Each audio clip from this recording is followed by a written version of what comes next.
Hello all.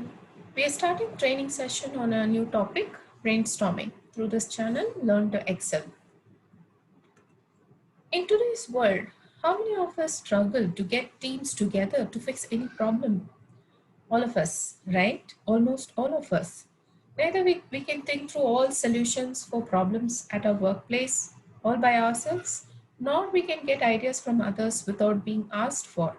So, that is where this methodology of brainstorming will come handy. Okay, so in this training session of brainstorming, this is the agenda that we will cover, the overview or what is brainstorming and some history behind the brainstorming session, the objectives or importance of brainstorming, some of the rules and principles that we could follow while doing this brainstorming session, do's and don'ts, benefits, some different types of techniques that we have for brainstorming and some summarization of the same. So in today's session, let's look at what brainstorming is all about. Okay, so brainstorming is a method of thinking up solutions, ideas, or new concepts for a specific problem. We could say it is an effective way of coming up with ideas and solutions at any workplace, but it need to be done correctly for it to be successful. So brainstorming methodology actually helps people to think freely with no restrictions, which actually helps them to come up with more ideas. So that's the advantage of this methodology of creative thinking. We will see more of what brainstorming is and how we could use this at our workplace in the forthcoming videos.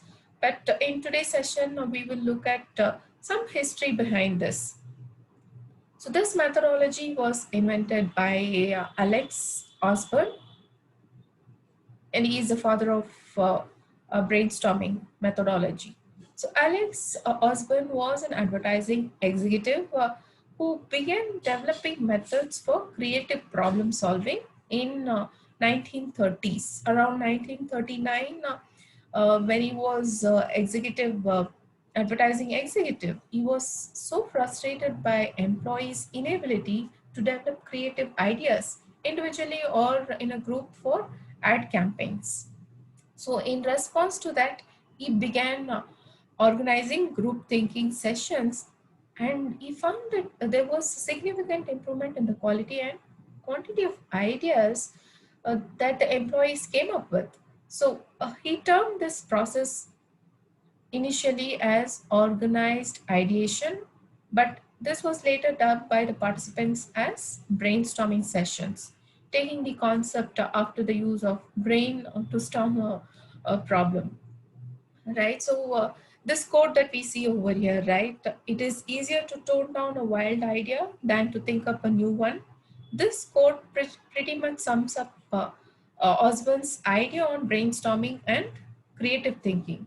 So this solution basically suggests, as suggested by this quote, right, is to think as many ideas as possible, regardless of how ridiculous it could be at first sight, right? Not at all times or in any circumstances we can think of perfect solutions at first shot itself, right? So he recommends getting every idea listed down and then review them back or examine them afterwards. So this methodology actually helps us to come up with more ideas because it sets a tone for the team not to criticize any team member. Thereby, it avoids deviation from the thought process and helps the team to come up with more ideas as much as possible, right? So, any idea that initially sounded off very silly, right? It could turn out to be an amazing idea with little modification, right? So this brainstorming session is a group method of listing suggested ideas pertaining to a solution for a specific problem. Okay, it could be an individual or a team activity that we could use.